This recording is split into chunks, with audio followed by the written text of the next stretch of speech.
Welcome back, Hammers. If you love West Ham news and updates, make sure to like this video, subscribe to the channel, and tell us in the comments what you think. Let's get started. Potter arrived with a discourse of renewal, but in less than 1 year he accumulated one of the worst records in the club's history in the Premier League era, with only 26.1% of victories. That number is so poor that it is only surpassed by Avram Grant, who relegated the team in 2011. It is a scenario that makes it clear that patience has run out and that the board needs to act. Among the names considered to replace Potter, two appear with more. Strength Nuno Espírito Santo and Slaven. Bilic. Nuno would be a bet on recent experience. But he is seen as a difficult coach, someone who already had problems with directors at Nottingham Forest and who would probably demand a long and expensive contract. Bilic, on the other hand, emerges as a more emotional option, a man who understands the club, who has already felt the weight of the shirt, and who has a special bond with the supporters. Bilic made history in his first spell at West Ham.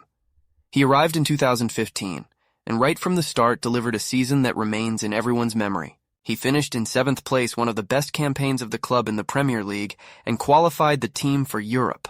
It was a time of big games, unforgettable victories against giants, and a team that played with intensity, grit, and personality.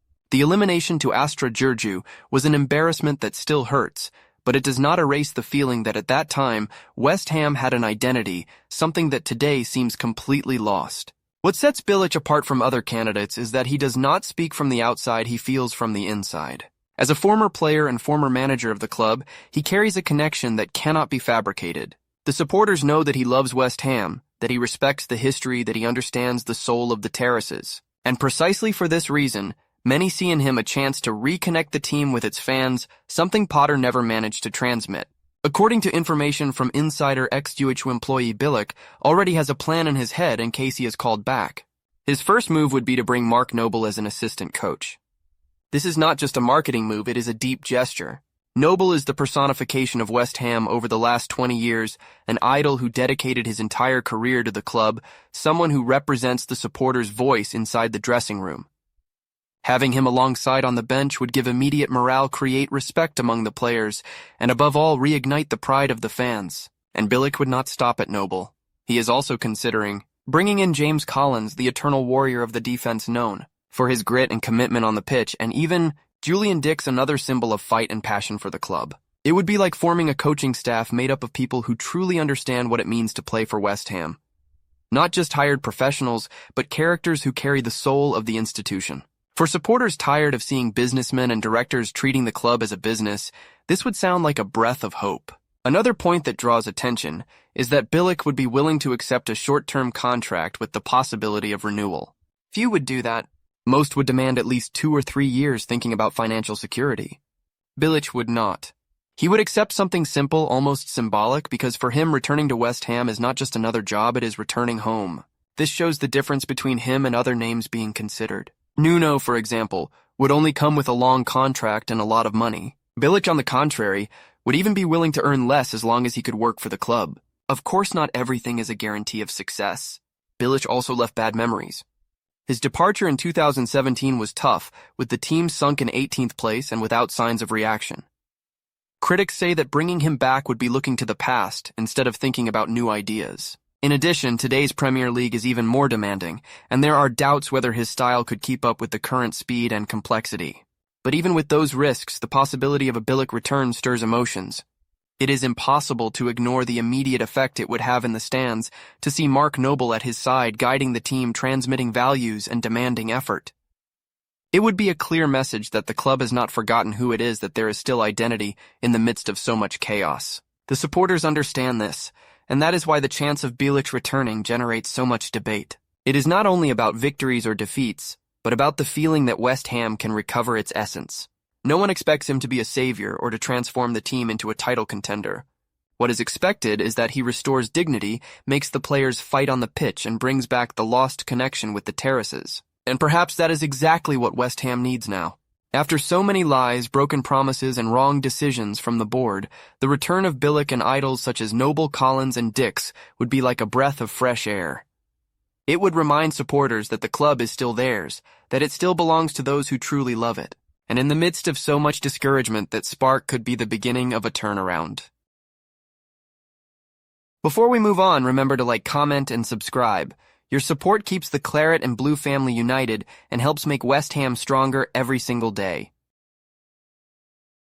Rodrigo Muniz is one of those Brazilian strikers whose entire career is built on persistence. Born in Rio de Janeiro in 2001, he first made his mark at Desportivo Brazil and then Coritiba before earning his big move to Flamengo. At Flamengo, he was never the absolute star, but he showed flashes of the qualities that scouts in Europe love to see: physical presence, a poacher's instinct in the box, and the ability to finish quickly with either foot. He wasn't the most glamorous player on the pitch, but his determination, work rate, and timing in the penalty area set him apart. In 2021, still very young Muniz made the bold move to join Fulham in England. For a player coming straight from Brazil, it was always going to be a huge challenge. The Premier League demands strength, pace, and resilience, and the adaptation curve is steep. Muniz struggled at first and at one point went on loan to Middlesbrough in the Championship. That loan spell was vital. He learned how to handle physical defenders, how to fight for every ball, and how to carve out space when time on the ball is minimal. When he returned to Fulham, he was sharper, stronger, and more prepared for the battles of the Premier League. Over the last few seasons, he has grown into a trusted option in Marco Silva's squad. He might not be putting up golden boot numbers, but he is the type of striker who earns respect, always available, always fighting, always dangerous in the box. Fulham fans have learned to appreciate him because he never hides. He's still only 24 years old, entering the perfect age for a center forward, and Silva has made it clear that the club sees a big future for him. Fulham are already considering a new deal to ward off suitors because it's no secret that his name is beginning to circulate across England. While Muniz's stock is rising, West Ham are in chaos. Graham Potter was brought in as a new project, a fresh start after Julian Lopetegui, but in less than 1 year, he has delivered one of the worst win percentages of any Hammers manager in the Premier League era. Just 26%. Worse than Gianfranco Zola, worse than Sam Allardyce, and even worse than Lopetegui himself. Only Avram Grant's disastrous 2010-2011 relegation season was worse. The defeat to Crystal Palace put the spotlight even brighter on Potter's failings, and the next matches against Everton and Arsenal are being described as career-defining games for him. Behind the scenes, David Sullivan and Karen Brady are already considering alternatives. Nuno Espirito Santo is said to be the favorite after initial talks, while Slaven Bilic has been floated as a sentimental choice. But the board are under immense pressure. Fans are furious, protests are growing, and the London Stadium is showing more empty seats than ever before. The disconnect between supporters and the board has never felt wider. And that's where Rodrigo Muniz's name starts to echo. Rumors in the corridors of English football suggest that West Ham are quietly monitoring his situation with Fulham. Not for a January deal, not even for the remainder of this season, but as a serious target for next summer.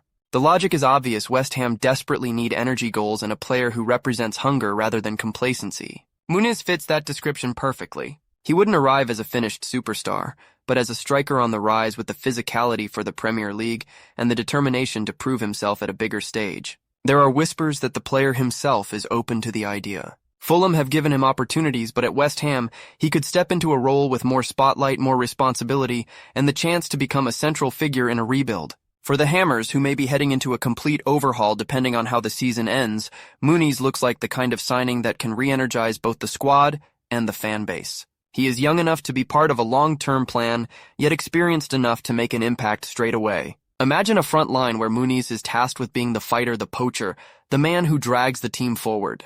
Supporters who are sick of watching lifeless performances would immediately embrace a player with his work rate and attitude. Fulham, of course, do not want to sell. Marco Silva has already stated that he sees Muniz as part of the club's future. The Cottagers are even planning to offer him a better contract to keep him tied down.